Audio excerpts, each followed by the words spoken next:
Hello à toutes, j'espère que vous allez bien. Aujourd'hui, on se retrouve pour une nouvelle vidéo spéciale organisation du sac à main. J'espère que cette vidéo vous plaira. C'est parti. Comme vous le savez, si vous me suivez depuis très longtemps, j'ai une très grande passion pour les sacs à main et je vous dis très souvent de choisir des sacs à main qui soient fonctionnels. J'ai reçu il y a très peu de temps ce très joli sac à main, le tote bag de chez Marc Jacobs, dont je vous laisse le lien en barre d'infos si ça peut vous intéresser, et c'est un sac que je porte énormément avec beaucoup de plaisir.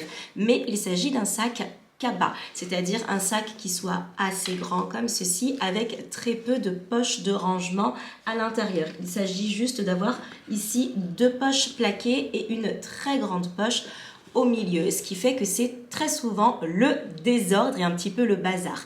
Et c'est la même chose pour d'autres sacs cabas de différents types. Par exemple, celui-ci, mon très grand sac cabas Gabi de chez Cézanne. Vous le savez, pour celles qui l'ont, il est très grand et il peut être parfois difficile de s'organiser avec un sac si grand, bien qu'il soit très pratique. Et je possède également celui-ci qui est un sac Sandro. Celui-ci, je l'ai acheté de seconde main, donc vous ne le trouverez plus à l'heure actuelle, mais vous pouvez peut-être le trouver encore de seconde main, très grand et très pratique également. Ces deux derniers sacs sont des sacs de travail, ils ne se ferment pas, ils restent ouverts. Donc avec ces sacs-là, j'ai toujours mon sac à main avec moi, bandoulière à l'intérieur de mon manteau notamment pour prendre les transports. En revanche, le sac Marc Jacobs, lui, possède une fermeture au-dessus. Donc c'est un sac qui se ferme et lui, du coup, je l'utilise en sac à main. Pour bien m'organiser à l'intérieur de ces sacs qui sont quand même assez grands,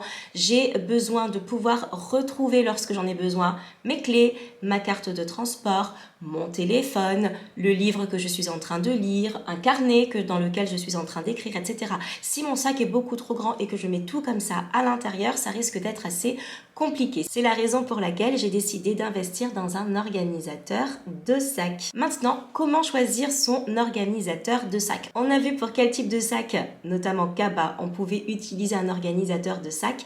Maintenant, on va voir comment choisir son organisateur de sac. Si vous tapez organisateur de sac sur Google, vous allez tomber sur un grand nombre de sites qui vont vous revendre des organisateurs de sac. De mon côté, le mien, je l'ai payé moins de 20 € sur Amazon et il est arrivé assez rapidement. J'ai choisi une couleur beige.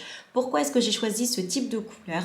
Tout simplement parce que si j'ai envie de l'utiliser autrement qu'en organisateur de sac, il a une couleur assez neutre qui peut se fondre dans n'importe quel décor. Il existe plusieurs couleurs, du rouge, etc., du noir. À vous après de choisir la couleur que vous voulez. Moi, j'ai trouvé que la couleur beige était vraiment pas mal du tout. Ensuite, je l'ai choisi de petite taille, tout simplement pour qu'il puisse aller dans mes différents sacs cabas. Par exemple, avec le Marc Jacobs, hop, il pourra rentrer assez facilement et il va me rester un petit peu de place. Si je l'utilise avec mon sac, par exemple Sandro, vous allez voir qu'il est beaucoup plus petit et il va me rester de la place autour. Et c'est justement ça dont j'ai besoin, c'est qu'il me reste de la place autour et vous allez voir pourquoi et comment. Je vais vous montrer exactement quelle est mon utilité, la raison pour laquelle j'ai choisi cette taille-ci un tout petit peu après dans la vidéo. On va juste continuer sur comment se compose cet organisateur de sac-là. Vous avez ici une grande pochette de rangement. Ici, vous en avez deux, une ici et une juste là. Vous avez à l'intérieur deux grandes pochettes de rangement. Vous en avez une ici et une encore de ce côté. Et enfin, vous en avez trois juste là. Ensuite, vous avez une pochette au milieu. Et ce que j'aime, c'est la raison pour laquelle je l'ai choisi, c'est que la pochette se détache. Vous avez une pochette de rangement, une pochette zippée qui pour moi est très importante. Et vous avez ici encore trois petites poches de rangement. Vous pouvez complètement utiliser cette pochette de rangement là du milieu en guise de porte-monnaie si c'est quelque chose dont vous avez besoin. Pourquoi est-ce que j'ai choisi une pochette de petite taille? Tout simplement parce qu'avec mon métier, il m'arrive d'avoir des livres format A4 que j'ai besoin de glisser dans mon cabas sans que ça ne passe par mon organisateur. J'ai très souvent des petites pochettes comme ça avec des feuilles, différents travaux, etc.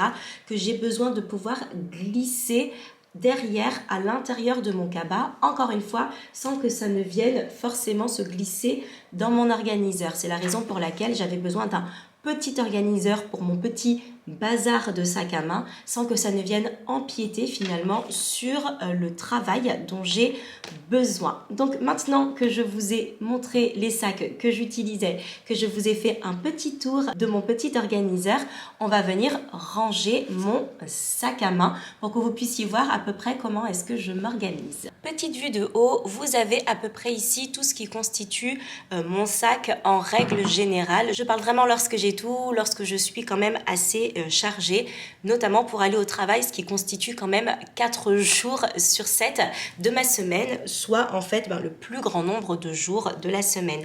J'ai très souvent mon petit thermos dans lequel je mets gingembre miel, un gloss, ma carte de transport, une petite pochette dans laquelle vous trouvez un masque FFP2, un stylo, une crème pour les mains, une autre crème pour la cicatrisation de mes tatouages, du gel hydroalcoolique et j'ai également un tube de vitamine C.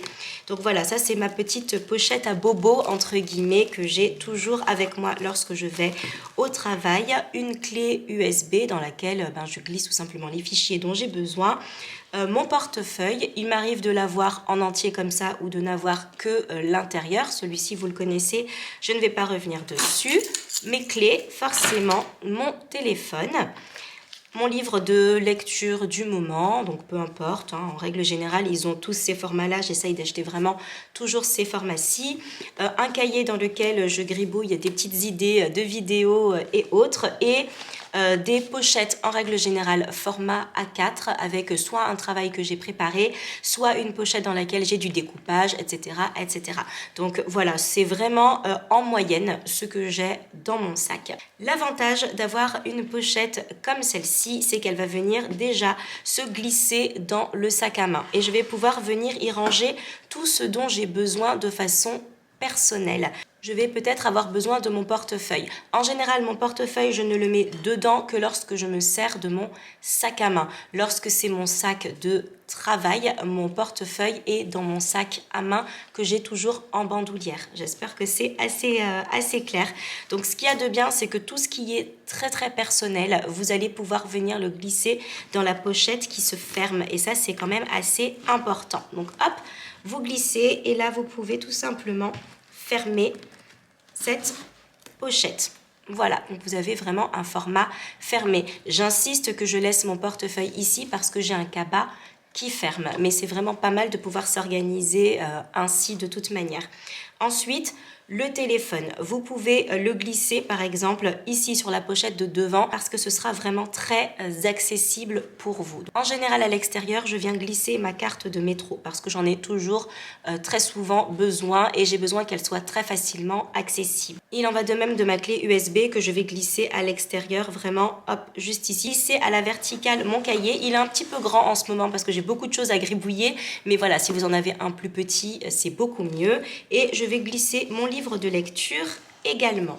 Donc hop, je vais pouvoir le glisser juste là. Ce qui fait qu'il me reste une petite ouverture ici. Et c'est là tout simplement que je vais glisser mon gloss et mes clés.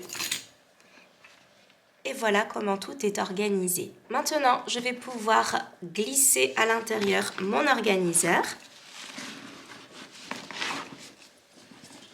Hop là, à l'intérieur de mon sac. Et comme vous pouvez le constater, il est petit. Il me reste de la place ici et c'est là que je vais glisser tout simplement mon thermos.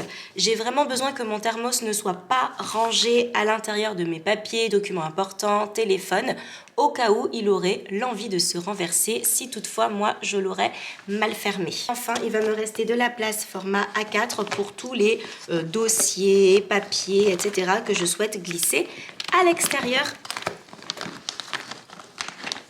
Voilà comment j'obtiens un sac parfaitement organisé. Eh bien, j'espère que cette vidéo vous a plu et que vous avez passé un bon moment en ma compagnie et notamment en compagnie de mon sac à main et de son intérieur. Si vous avez d'autres idées de vidéos, surtout n'hésitez pas à me les laisser en commentaire. S'il vous reste un petit peu de temps, n'hésitez pas à regarder l'une de mes dernières vidéos que je vous mets juste ici, à vous abonner en cliquant sur ma petite tête juste là si ce n'est pas encore fait et à me donner un petit pouce bleu pour m'encourager. Je vous embrasse très très fort et je vous dis à très bientôt.